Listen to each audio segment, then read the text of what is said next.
Hi folks, this is John Horgan. Welcome to Mind Body Problems. This podcast is an outgrowth of a book I wrote, also called Mind Body Problems, about consciousness, free will, and other mind-related mysteries.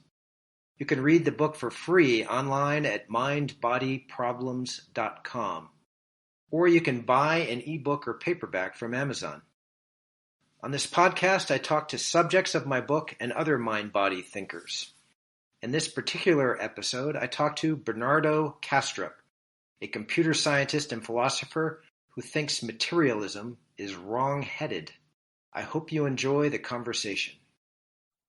Okay, now we're recording.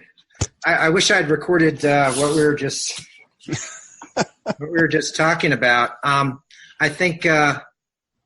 think people on Blogging Heads TV are used to my blunders and screw-ups. I'm hoping it's part of the charm of the show. It's real here, man. This isn't polished. This isn't manufactured. It's real. Real people, real life. Yeah. Okay, so I guess I'll start with introductions, and then we'll just get going. So my name is John Horgan. I'm a longtime correspondent for Blogging Heads TV, and I'm a science writer. I teach at an engineering school, Stevens Institute of Technology. And last year, I wrote a book called Mind Body Problems about what I think is pretty obviously the deepest question that there is. We have minds and we have bodies, and how the hell are they connected? I sort of think of it as the problem toward which all other problems converge. No matter what aspect of reality you're wondering about, if you think about it long enough, eventually you will arrive at the mind-body problem. Yeah. And so I actually, Bob Wright, the founder, the mogul who presides over Blogging Heads TV, he asked me to create this little show, Mind Body Problems, and I'm supposed to interview deep thinkers about the mind body problem. And so, thank you. Obviously, that's what you are. So can you begin just by saying who you are and what your background is, and if you want to have a little attitude, that's fine, because I know some people are saying, who the hell is this guy who thinks he solved the mind-body problem? So what's your background? What are your credentials and that kind of stuff? Okay. Bernardo Kastrup is my name. I have a PhD in computer engineering, specialization in reconfigurable computing. I have another PhD in philosophy, specialized in philosophy of mind and ontology. I've worked at CERN. I've worked at Philips Research. Today I do, to earn my living, I do corporate strategy, which is a relatively easy job, pays well, and gives me sort of freedom. I'm not in an academic institution. I've written now 8 books, 7 of which are published, 1 of which is in the pipeline, and a number of academic journal articles on science and philosophy over the years. And I am, thanks to you, to a large extent, 3 years ago, I'm a regular contributor to Scientific American now.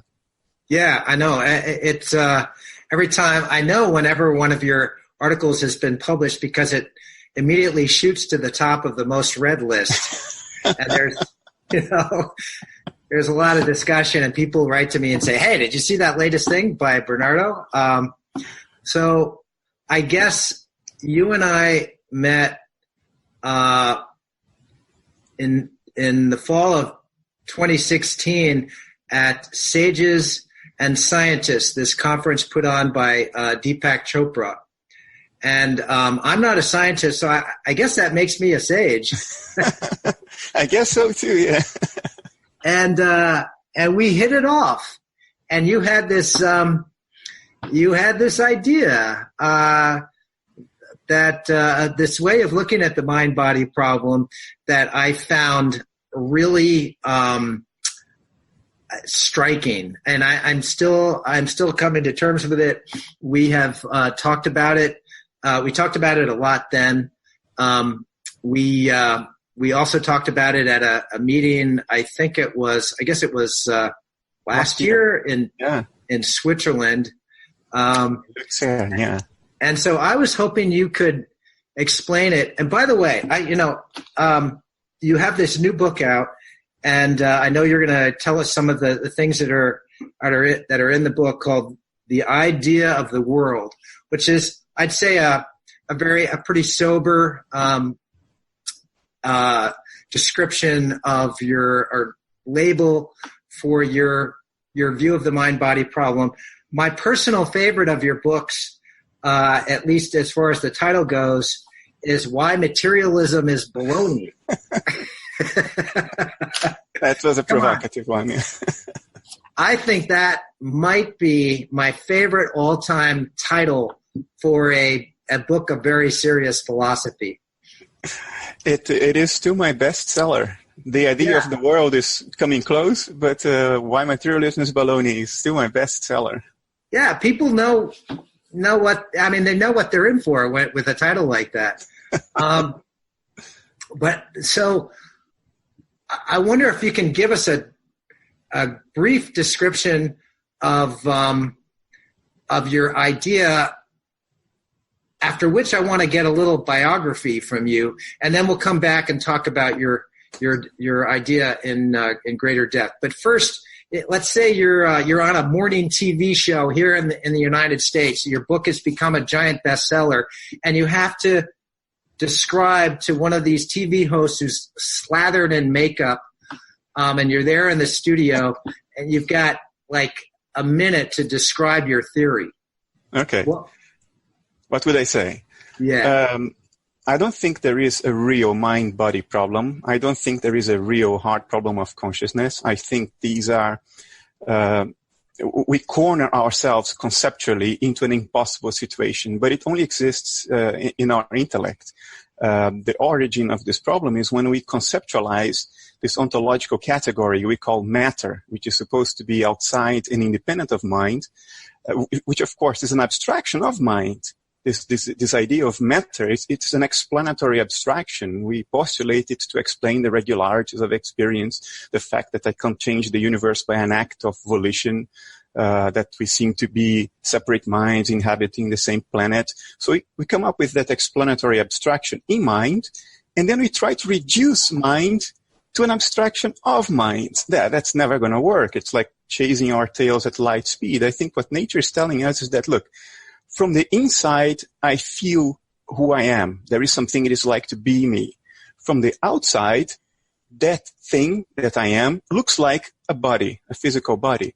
So clearly, what we call a body is the extrinsic appearance, the outer image of conscious inner experience. And since my body is made of matter, I think all matter is the outer appearance of inner experience, which doesn't mean that my mobile phone is conscious in and of itself. It means only that the inanimate universe as a whole is conscious, and that every living being is conscious too. And I think living beings are just dissociated complexes, dissociated alters of this universal mind. And then there is only mind, and there is no hard problem of consciousness, and there is no combination problem in panpsychism, because consciousness is fundamentally unitary to begin with.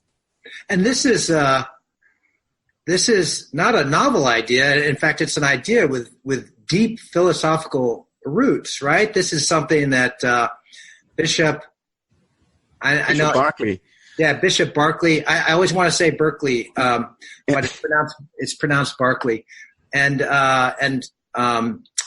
Russell this is idealism. Russell was also an idealist. If you mean Bertrand Russell, now he was a monist, but he was more of a dual aspect monist. An idealist would say everything at the bottom of the chain of reduction, everything is consciousness or mind. I will use these terms interchangeably. But there are many varieties of idealism. If you go back enough in time, you know, in the Vedas, in the Upanishads, the Hindu Upanishads, you have idealism there.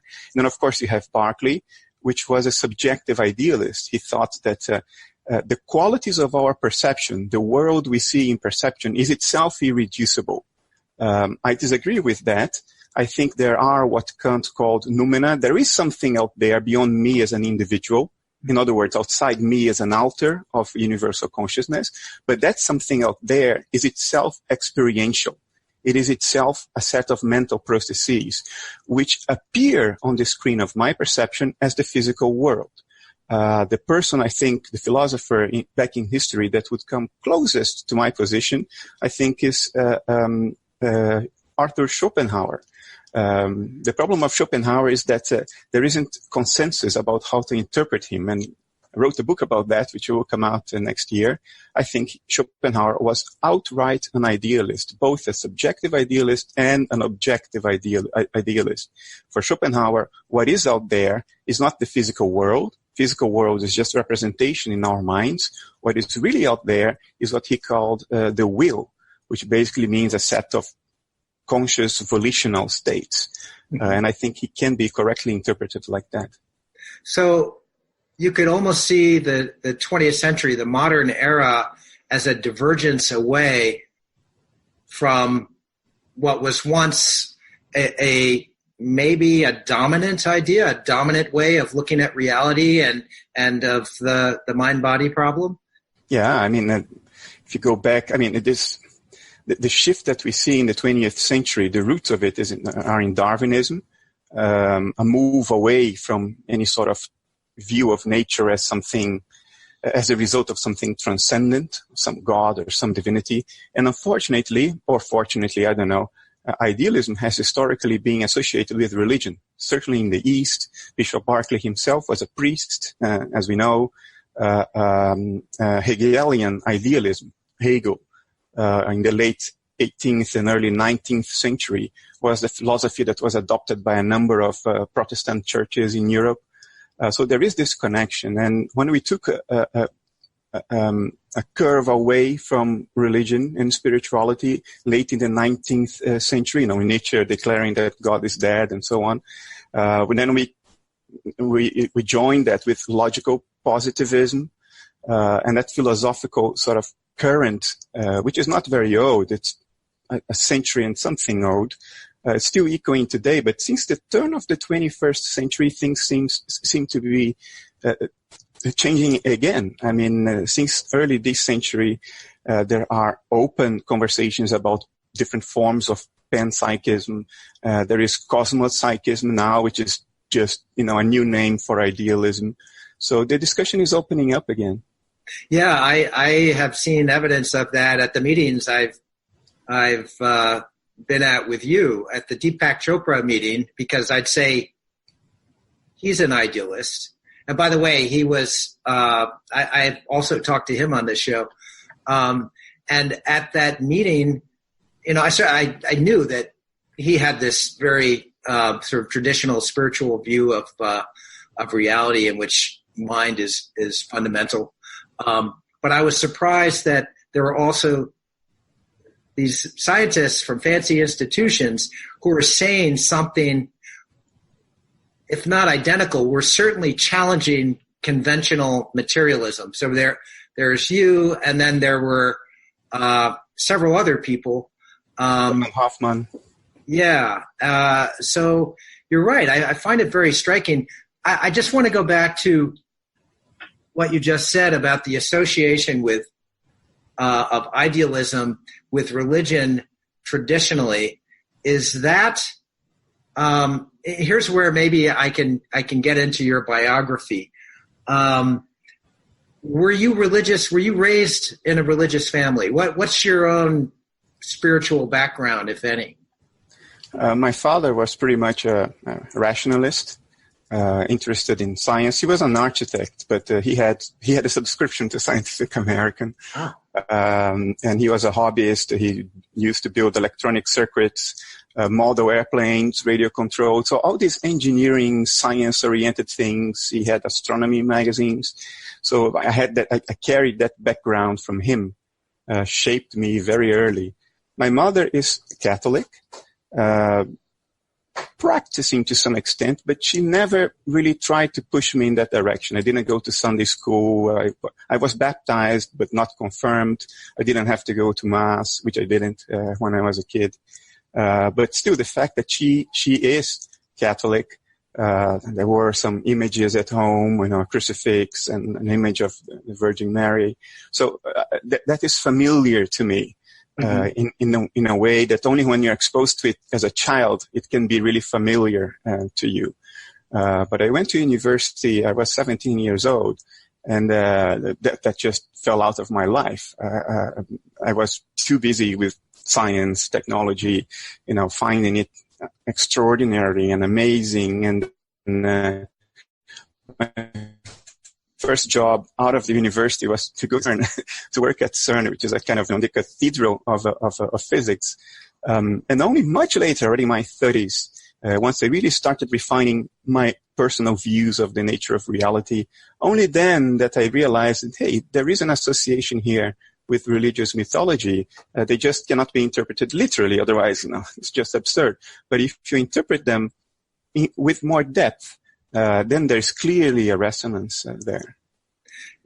In other words, the roots of your modern philosophy are connected in some way to Catholicism? Is that what you were just saying? No, I think it eventually, much later in my life, it resonated. But the reason I started developing the views I have today, at a younger age, I was working with artificial intelligence. And as a young man, you have these fantasies about creating a conscious machine and sort of being a father in that way, in a non-conventional way. I mean, you still see this archetypal psychological reaction in many people today working on AI. And then I started thinking, I can emulate lots of cognitive functions with algorithms or with computer chips. But what reason do I have to believe that these functions, as they are performed, will be accompanied by experience? Why there should be anything it is like to perform these functions? And that sort of, I couldn't make sense of that until I realized that, hey, I'm in a corner, in an impossible corner here, because I put myself in there through an unexamined assumption, which is that consciousness is in some way created. Well, in fact, for all we know, every act of creation happens within consciousness, because that's all we have. Whatever we have never been conscious of might as well never have existed. If I'm not conscious to experience, whatever is out of this is pure abstraction. It's a theoretical abstraction. And then I started refining this view through a number of ways, reading, getting together with people who had similar questions, similar doubts, similar views. And back in 2009, it got to a point where I started writing. You've written, pardon me if this is too personal. No, it's okay. But you've written about psychedelics, and I want to get into that. But I'm curious about whether you have had what you might call mystical experiences resulting from psychedelics or in any other way. And because I think these kinds of experiences generally turn out to be relevant to somebody's intellectual views. They've certainly been relevant to my intellectual views. So, absolutely. When I had psychedelics for the first time late in my life, my late 30s, and by that time I had already written a book, at least. But the experience of psychedelics is definitely, how to say that, I could make sense of my psychedelic experience because of all the thinking I had already put into these ideas of philosophy. And to me, it was a confirmation. I mean, you could say, well, I was already primed to believe that even before the experience. So that's why I think it's a confirmation. But I can't help but to think that, hey, my psychedelic experiences match pretty much with my views of the nature of reality, the nature of mind, the nature of life, and what should happen when you ingest a psychedelic. So yeah, it was pretty significant in that sense. So it was more a confirmation of the views that you were already developing intellectually and rationally, rather than a cause of those views. I don't think it was the cause, because I already had the views. So it's safe to say it certainly was a confirmation. But you see, the experience of a psychedelic can be so profound that it would be unfair to say that it didn't influence how my thoughts evolved after that. Yeah. It probably did in subliminal ways that I'm not metacognitive of. If I had to bet, I would bet it definitely influenced how my thoughts evolved since that first experience. So,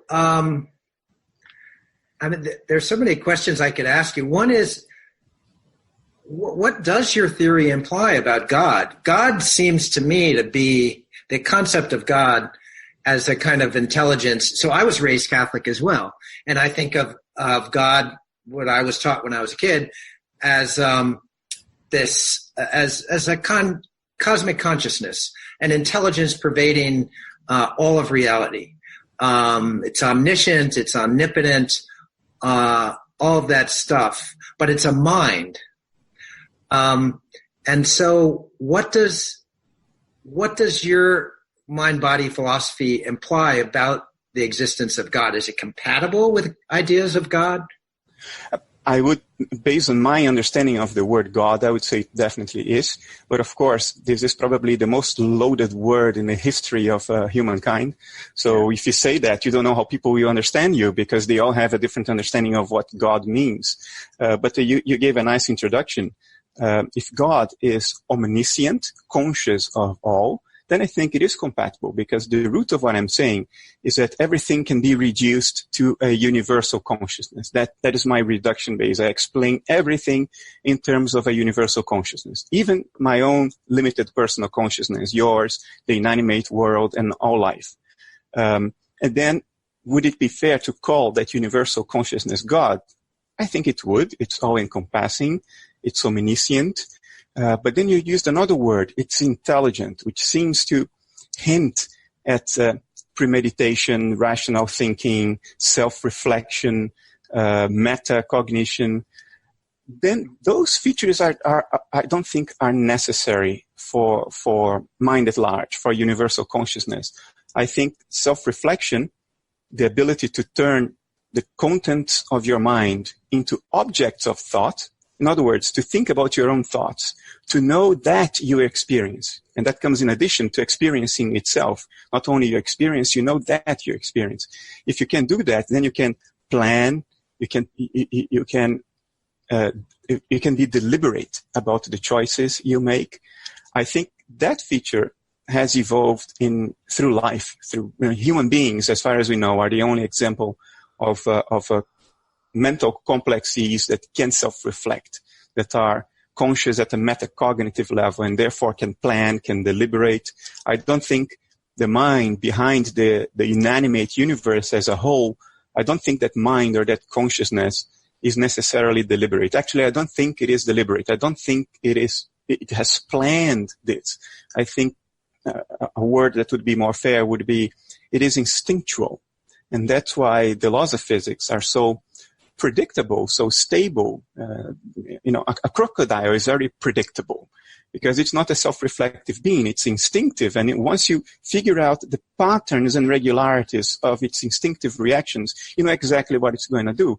I think the consciousness behind the inanimate universe acts instinctively. The laws of nature are the regularities of its behavior, which can then be fairly well predicted.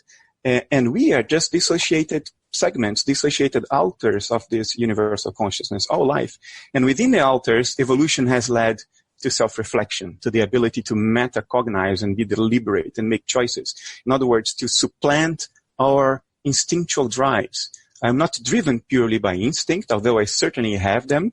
Schopenhauer would call that the will underlying me. I certainly have those, but I can supplant it. I can master it. I can make different choices. To what extent, it's unclear, but to some extent at least, that is the case.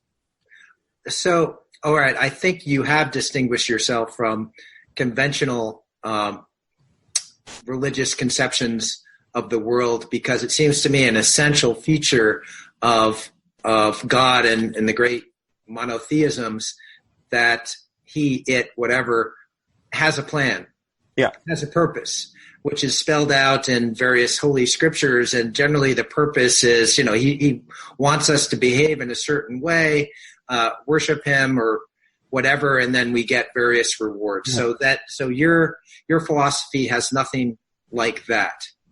Well, certainly not necessarily. I am, again, with Schopenhauer on this. I think, at a fairly high level, if you look around the world and the history of mankind, and we see what happened, all the suffering, all the cruelty, the unfathomable injustices and pain that has gone on, it's hard to think that a self-reflect being planned this out on purpose for this to happen. So I am with Schopenhauer that I rather think that it's an instinctive mind. The only argument against it, and I think it's a very strong argument, and I still don't know how to reconcile my views with that, is the fine-tuning of the universal constants. That is, it is too fine-tuned, it's too striking, and I rather that it were not so, because then my thinking would be easier. I think there would be more closure for me. But the fact that it is so fine-tuned, I cannot entertain ideas like, well, there's an infinitude of universes and we just happen to be in the correct one. I think these are too inflationary ideas, too abstract, too inflationary. You basically have to say that everything that could have been, in fact, is in some other parallel universe. This is inconceivably inflationary. There is nothing more inflationary than that. So I don't buy into that. But then I have an issue, how do I deal with the fine-tuning? I don't know how to deal with that. Yeah, so you're bringing up the problem of evil there, which is actually my main objection to conventional ideas of God. So I actually find I am struck by fine-tuning as well, and also just by how good life can be and what an extraordinary adventure it can be. Life is this fantastically inventive movie, if you want to put it in that kind of crude way. How could this arise from random collisions of matter? The kind of ultra materialist scenario, just for me, it doesn't work because of how dramatic and wonderful life can be. But then the flip side of that, if you imagine that, there's this loving God behind it, is the extraordinary pain and suffering and unfairness that we're all familiar with. So let me ask you this, and I think I put this question to you when I first met you, is in what way, if any, is your worldview consoling? One of the complaints about materialism is that it sort of takes away our sense of the sacred. It's so reductionist that it leaches existence of all meaning and wonder. You're familiar with all that stuff. So what can you give us along those lines that can comfort us? If it's not a loving God who's got some kind of plan for us. Well, my views are not consoling to me. And then we've had this discussion. The greatest fear, the greatest source of anxiety for mankind throughout most of history until a little over, maybe until 200 years ago, has been the experiential unknown of the afterlife. Yeah. What you experience after death. Maybe you go to hell and you will burn in the fires of hell forever. Or even if you don't believe in hell, but you believe that consciousness continues, what is going to happen? There certainly is potential for suffering in consciousness, right? We have it in life. If consciousness persists, there is potential for that afterwards. It's just that it's a complete unknown. It escapes every reference point you have in life, every category you have in life. All those go out of the window. So it's has been historically an enormous source of anxiety. And reductive materialism has taken that off the table. You are guaranteed that all of your problems, all of your suffering, all of your pain, guaranteed one day they will end. There will be an end. I mean, that's extraordinarily consoling to me. Yeah.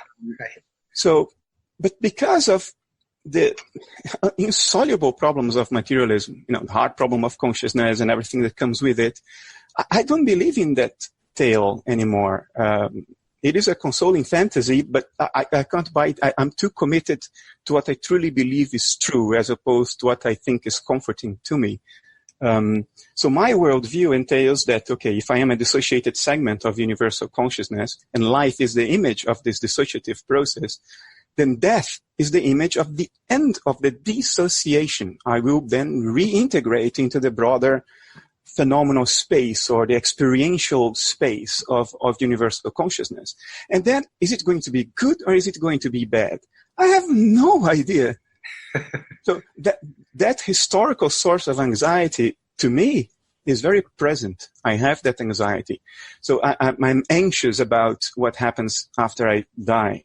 But in life, I think idealism restores meaning to the experiences of the world. It's no longer a cosmic mechanical contraption driven by blind laws and pure chance. Now it's mental imagery, and mental imagery has the advantage that it can evoke something else. I mean, when you dream and you have an intense dream and then you wake up from the dream, you don't think that the dream was literally true, right? The first question you ask yourself is, what did that mean? Well, guess what? If the world is mental, we can ask ourselves that same question right now. What does this mean? And then life has a meaning, which is the search of the meaning of what we experience. What is the underlying significance of that? What is it saying? What is it evoking? Are we supposed to learn something? If so, what is it? There is a meaning to experience, good or bad, pain or joy, suffering or whatever. So that potential for meaning is definitely restored, and I think it's even an implication of idealism that there is meaning, but there is anxiety too, I think. So I noticed that Eben Alexander has written very nice things about your book, and it seems to resonate with him. He is I think he's a neurologist who had a near-death experience and had all these fantastic, really positive experiences. And he wrote a book called Heaven is True or something like that. There is one, Maps of Heaven, but there is one before. His first book, I forgot the name of his book. Yeah, Heaven is Real or something like. I mean, that expresses the general idea. So it's one of the most cheerful views of the afterlife that I can possibly imagine. So does that mean that you don't completely buy what his experience of the afterlife was? It doesn't mean that. No, I actually think, for the record, that what Eben Alexander wrote in his first book is a sincere and honest account of what he experienced. Mm-hmm. And I say that, you and I have had psychedelic experiences. Only people who've been there can smell certain hints of honesty in what others are reporting, if you know what I mean. So I think what he says, the way he says that, tiny little inconsequential details, to me, have the ring of truth. I think he did experience that.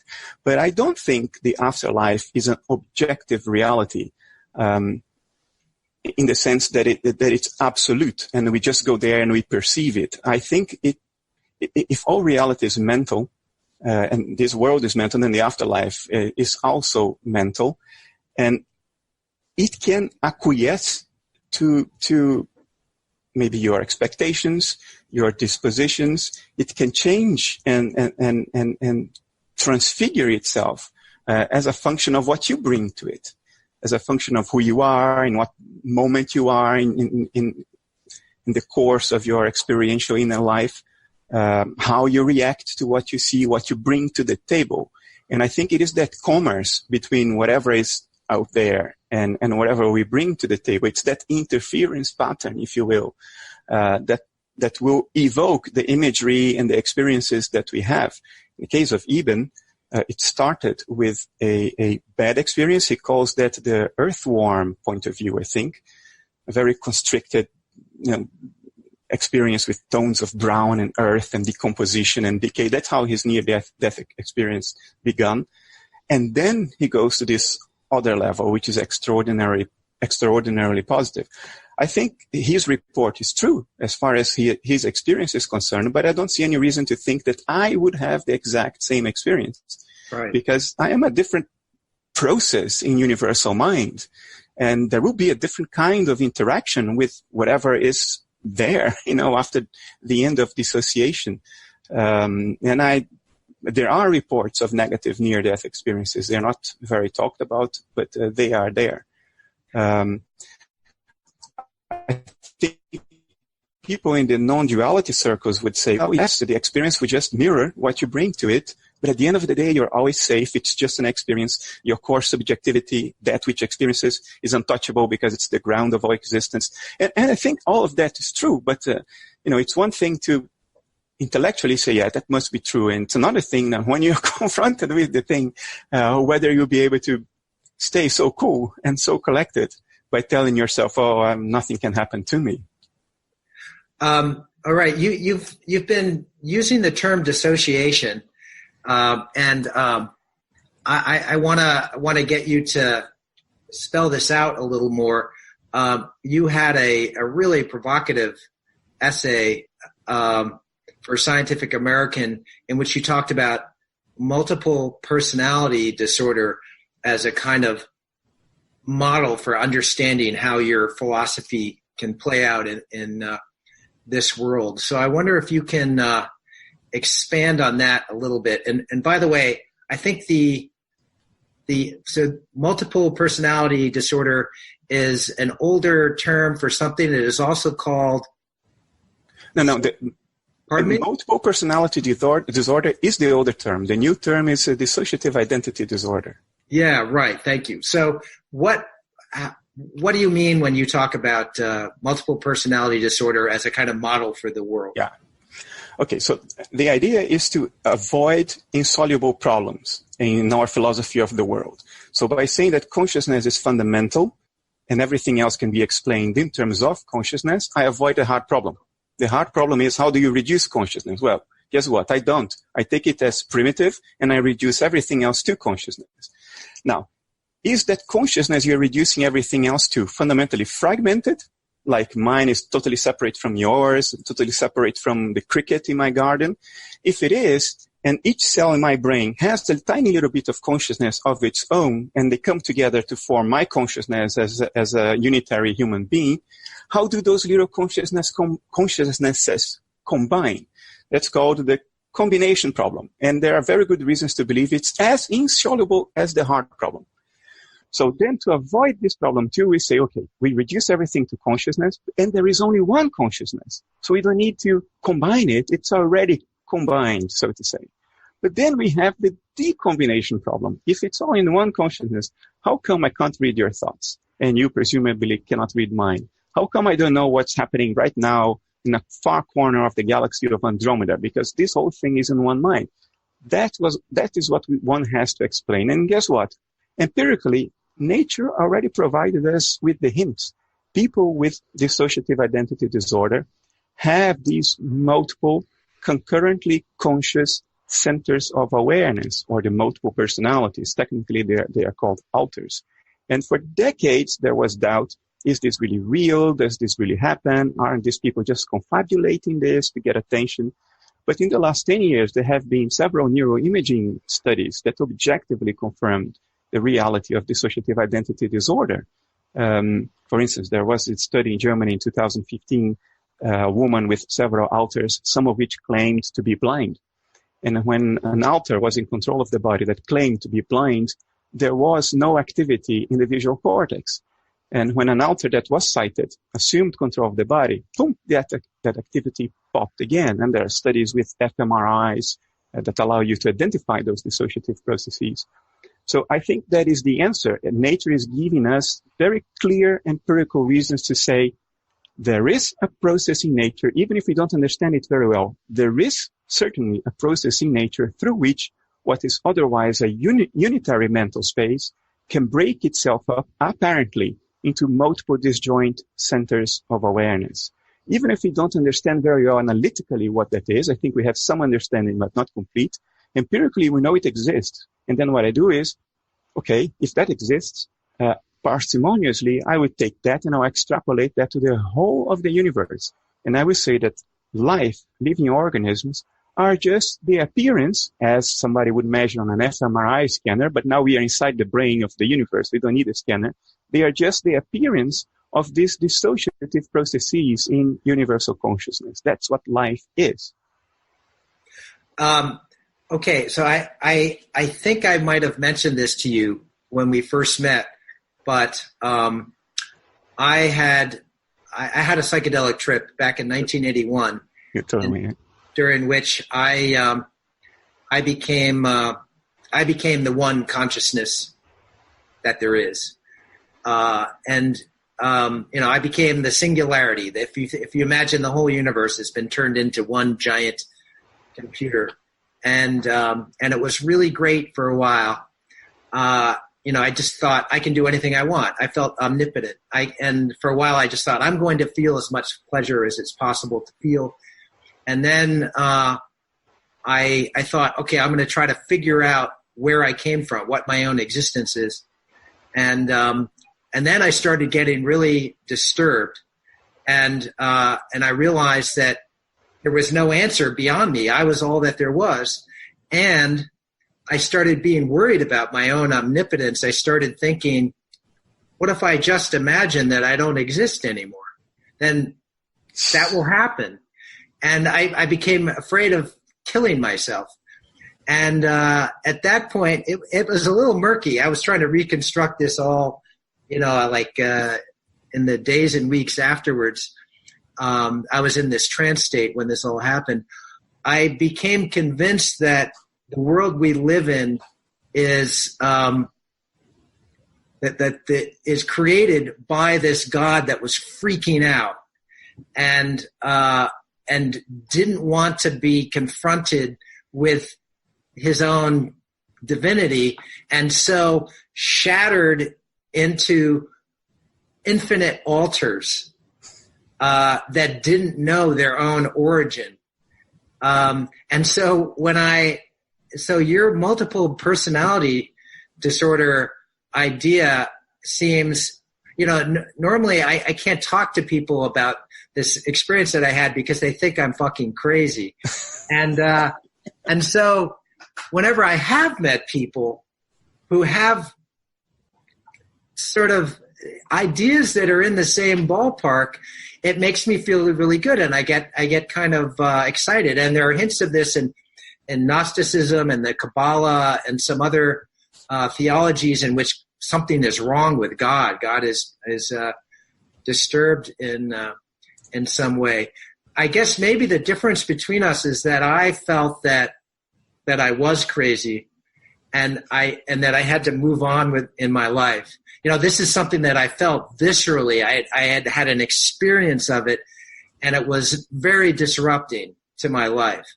I was trying to have a romantic relationship and get a job and have normal relationships with other people, and to think that, oh my God, we're just altars of this giant psychotic mind was not a helpful thought. It's interesting what you say. I mean, I already knew your story. People who have dissociative identity disorder usually develop it after major trauma. Yeah. A very shocking experience that you can't really reconcile yourself with. And then your mind, which is fundamentally unitary, apparently breaks up into these different alters, which have access to different memories, have different narratives about their own identity, all contents of consciousness. And their experiential content cannot access the experiential contents of another alter. There is a disruption of the chain of cognitive associations there. And that's all because of trauma. And that's exactly what you seem to be describing, that the trauma of this universal mind, of realizing or getting a whiff of what it actually is, may have led to that. I will add something though, John. I have had a number of psychedelic experiences, and many things I think can be concluded from it, but one I think is very certain. It's a very noisy channel. Yeah. One has to be very careful about the noses of psychedelics, if you know what I mean, because the trickster is loose in psychedelic space.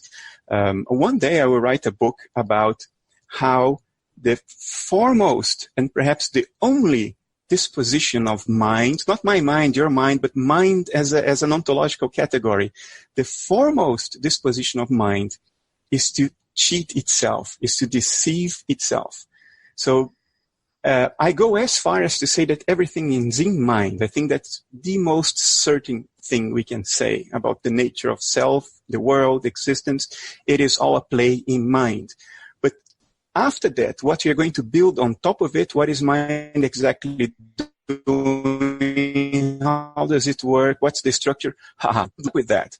Because I think it's this fundamental archetype of mind, the trickster, to deceive itself. It's very difficult to conclude anything beyond it's all in mind, if you know what I mean. Well, in my case, I felt it, the way I would interpret what you just said, I completely agree. That our minds play tricks on themselves, but that is a kind of survival mechanism, that we imagine our ways out of this, what I experienced as a primal trauma, and it gives me a very kind of dark view of the whole concept of oneness. The metaphysical concept of oneness, that there really is just one mind underlying everything, and this is something that's common to monotheism and also to the great Indian religions, and the goal is to get back to God, back to the universal mind, and I'm saying no, don't do that. It's really bad. That multiplicity, all the diversity of the world, and the fantastic nature of the world, and even the suffering. This view I had, this multiple personality disorder theology, is a kind of response to the problem of evil, that the world has to be difficult and dramatic and painful and unfair as a kind of distraction from this I find it identity crisis at the heart of things. Yeah, I find it interesting. I mean, I think I mentioned it to you before, how seriously you take the problem of evil. For you, it's really, a little pebble in your shoe. It makes you uncomfortable. But isn't that because you're starting from the assumption that in principle everything should be good? I mean, evil is obviously part of nature, what we call evil, right? Shit happens, bad stuff happens, people suffer in unbelievable ways. So clearly it's part of nature. I mean, whatever is behind, immanent in nature, has that as a potential. Why is that a problem? Why wouldn't it be so? I think it might be because, actually, this is a little bit of a paradox. It's actually because my life is so good. I feel guilty that I've been so fortunate in my life. I've never really, I've had hard times like anybody else. I've had my heart broken, and I've been divorced, but nothing like the suffering that so many people have experienced. And so it's the paradox that life can be so good and also so horrible, and it makes me it just makes me sensitive to the unfairness and the suffering, and I feel like I have to keep pushing my face in it, and I don't just think, yeah, life is great because my life has been great. Yeah. But listen, here I wanna bring up another issue, just a kind of general objection, a concern that I have with non-materialist views of the world. And this is, so I've already told you, I had this kind of ultra idealist vision that I took very seriously for a while, and I still take seriously. But then there's this rational part of my mind. The scientific American journalist in me says, okay, really, that is crazy. Materialism has been so phenomenally successful in terms of explaining the world and giving us power over the world. There's some mysteries that it doesn't explain, like how matter generates mind, but it's still a triumph, especially given that historically, for the most part, humans have been extraordinarily narcissistic in constructing their worldviews. We've just assumed from the start that all of this is for our benefit, that reality was created for us, and the whole universe is the stage for us to act out this drama. And, there's this creator who knows what's going on, and maybe his purposes are obscure to us, but there is a purpose. And then in the Enlightenment, we started moving away from that. But then in the modern era, it keeps coming back, this idea that we are the center of things. And I see that in your kinds of philosophies. I see it in something like the anthropic principle, which says that, mind is somehow essential for reality. In information theories, which say that information, which doesn't make any sense without mind, is crucial to reality. And the interpretations of quantum mechanics that say somehow observation is essential to the construction of reality. I see this. What bothers me about it is that I feel like it's our narcissism reasserting itself. And that bothers me a little bit. So I guess I'm just looking for your response to that. This is rich, and there's a lot to comment on. I was going to appeal to Occam's razor, but you just wrote an article in Scientific American saying, well, we should take it easy with Occam's razor. You can cut yourself with it. So I'm going to argue in a different direction. By the way, I didn't write that article. That was written by the guy that I debated at a religion versus science I thought it was your name. Yeah, and it was my blog, and I introduced him, but he was the Christian with whom I had this debate. So my previous piece was saying that all theories and theologies that try to solve the mind-body problem are inadequate. Okay. So let me see. Idealism is not solipsism. So an idealist is not saying my mind, Bernardo Kastrup's mind, is all that exists. And you, John, you're just a phantasm. You're just an appearance. There's nothing it is like to be you. You only exist insofar as what I perceive of you. You're hollow, so to say. That's not what an idealist would say. An idealist would say there is fundamentally only one universal mind, and it's me, and it's you, and it's my cat's mind, and it's the amoeba on my toilet's mind.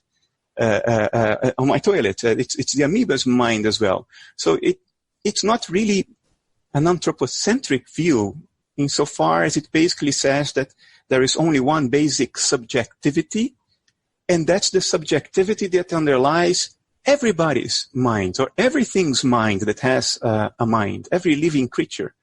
So it doesn't really go back to this anthropocentric view that the whole world was built for us human beings. You could say that only insofar as you can also say that the whole world has been built for the benefit of bacteria. Know what I mean? Now, having said that, I think the idea that the success of technology, the success of science is to be attributed to materialism or mainstream physicalism, it's the greatest sleight of hand, the greatest coup that could have ever happened to promote a certain philosophy. And I think it's completely incorrect. Science is not committed to any particular ontology, to any particular view about what things essentially are. Science is the study of the patterns and regularities of nature's behavior. That's what experiments tell you. I will set up an experiment and I will see what happens. What is it that happens? That thing that happens is a behavior of nature. Nature answers our questions when we set a question up in the form of an experiment, through behaving in a certain way. So to have perfectly good science, you do not need to be a materialist or an idealist or a panpsychism or a psychist or a dualist. None of it. That's all extra. As far as science is concerned, it's baggage. The problem is that it's very difficult for human beings to not make an assumption about what things essentially are, because it helps them think about what's happening. But science would not stop working if idealism is true. Everything that we know scientifically would still hold. We would still be able to produce the technology that we produce, because technology is based on science, not on philosophy. Technology is, once you know how nature behaves, now you know how to put it to work for you, how to put it to work for your own benefit, because you know how it behaves. But you see, a 5-year-old kid playing a computer game knows exactly how the game behaves and may even win and be the world champion. But it doesn't need to understand the underlying software architecture and the hardware and the chips and the circuitry, memories and CPUs. It doesn't need to know any of that to play the game. Science is about playing the game of physical existence very well, knowing that if you do that, then that other thing will happen. And it may be good or bad. If it's bad, you avoid it. If it's good, you put it to work for you. That's science. Now, of course, the behavior of nature informs us about what it might or might not be. That is for sure. And so philosophy needs to be informed by science. But science does not need philosophy to be carried out. So I think the success of technology over the last 300 years, since the early days of the Industrial Revolution, are not because of materialism. They are because of the scientific method, the study of the behavior of nature. And it wouldn't have been different if we were not materialists. I think materialism helped only a little bit in the beginning because of the prejudices that we had. These prejudices I think the materialist view helped scientists be objective, trust experiment, as opposed to their own inner speculation. And that was not the case before. We had different prejudices before. So, at some point we thought that heavier bodies would fall faster than light bodies, until somebody took the trouble to just test it and see what happens. So all this testing, all this empirical seeing what happens would be the same, even if we were all idealists for the last 1,000 years. So let me just give you a pitch for, I'll tell you what I did write in that, in the blog post that preceded the one on Occam's razor. And our views were not that different. But the point of view that I spelled out, and this is the basic theme of my book, Mind-Body Problems, is that we just don't know enough, and we probably never will know enough to solve the mind-body problem once and for all. I see it as a mystery. We have all these ideas about it, some of which are ancient. I think it's telling that at neuroscience conferences, at very sophisticated meetings on the mind-body problem held over at NYU right across the river from me, you have people citing Kant and Descartes and Buddha, for God's sake. We're reaching way back to these really old ideas. It's quite extraordinary. And no ideas are really off the table now. And I think that's to your credit and the credit of some of these other people who are bringing idealism back and pointing out the flaws of materialism, which are very real. My conclusion is not that, or I just suspect that out of all this disarray, there will not emerge, and I hope there will not emerge, a single paradigm that I hope we don't all agree that here is the right way of looking at this problem. I see that, the mind-body problem, the way I like to think about it is it's the problem of who we really are, what we really are. And that also entails what we can be through technology and new social organizations and what we should be. It entails this moral and ethical dimension. And when I look historically at the consequences of very strong belief in certain paradigms that answer this question, what we really are. I see bad things happening. Wars, inquisitions, genocide, and the upside of being, I guess, an agnostic about the mind-body problem is that we are more tolerant of each other. I think you're right that most of us do need some kind of model for making sense of the world, whether it's ultra-materialism or idealism or, Christianity or Islam. But at the same time, I would hope that people become more open-minded and recognize that there can't be any final answer to this question. And that means we're free to explore new conceptions of ourselves, new possible identities. And I suspect that there will be new languages that we haven't even imagined yet. This is one of the great things about the invention of computers. They've given us a whole new way of understanding ourselves as hardware versus software, and cognition as computation and this kind of stuff. And who knows, later in this century, there might be new technologies that allow us to conceive of ourselves, give us a language for talking about ourselves that we can't even imagine yet. I agree with you that we cannot know for sure, that there would not be closure to that extent, that we know for sure and that's it, that's the end of it. There is no reason to believe that the cognitive apparatus of primates on planet Earth on the corner of a very regular vanilla galaxy would develop to the point of apprehending and understanding. Comprehending is better than understanding, because comprehending, you encircle it. Everything there is to know about self and world, about what's really going on. That I think I am with you that it's fundamentally beyond us to be sure.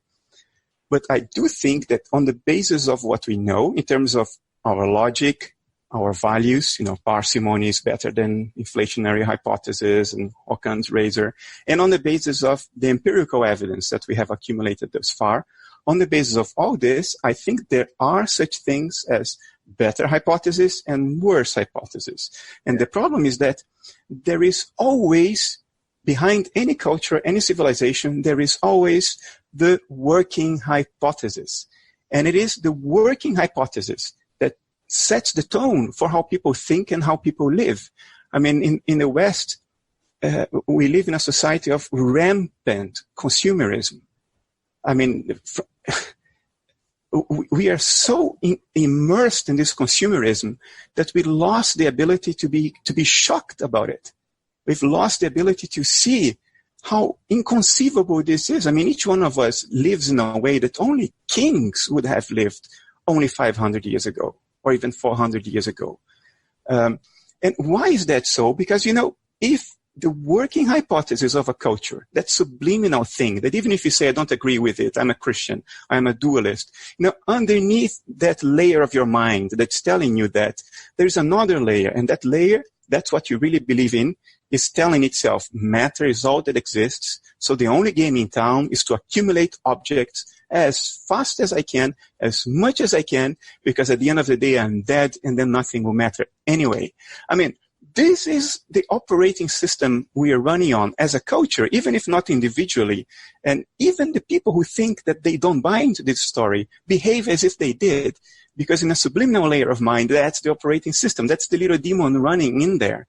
And I think that's very dangerous, because our current working hypothesis for Western civilization, which now dominates the entire world, you go to China and you look at how they live. Their God is money. That's the value system of Western civilization running there. It has dominated the world. And what is underlying this value system of our Western civilization is not the best hypothesis on the table, given logic and given the empirical evidence. And I think that is tragic. Even though we cannot be sure, we know enough to know that our working hypothesis is not the best one. It's a dead end. And it has percolated through our entire culture, through our entire way of life, through the economy, through politics. It's everywhere. It's like a virus. And I think it's very important that we try to at least reduce the extent of the infection, if you know what I mean. That is very well said. I'm not gonna disagree with that. I think that's a good place to end our conversation with that kind of, like a moral objection, as well as just a rational philosophical objection to rampant materialism. Yeah. Well, just briefly comment on this. I don't think this is the reason to choose idealism. Sure. I think the reason to choose idealism is the logic of it, the empirical evidence. But if it is the best option, I think we only have to gain if we replace mainstream physicalism with it. I understand that. But our philosophical ideas, even if we deny it, almost always come with these moral and even political implications. And so I'm glad that you spelled that out. Anyway, I'm glad you're shaking things up. Yeah, I mean, I felt that even though I've written disparagingly about, the reemergence of idealism and panpsychism and sort of mind-centric philosophies, I'm excited about it. I feel like things are fracturing in a positive way, and you're really a part of that, and I applaud you for it. Right in the pages of Scientific American, for God's sake. By the way, there's a new essay coming on next week on Scientific American. Well, I'll just look in the most read list, and I'm sure I'll see it at the top there. So. It was great talking to you again, John. It's been over a year since we sat together for a drink and some talk. Maybe we should do that in person again sometime soon. I would like that anytime.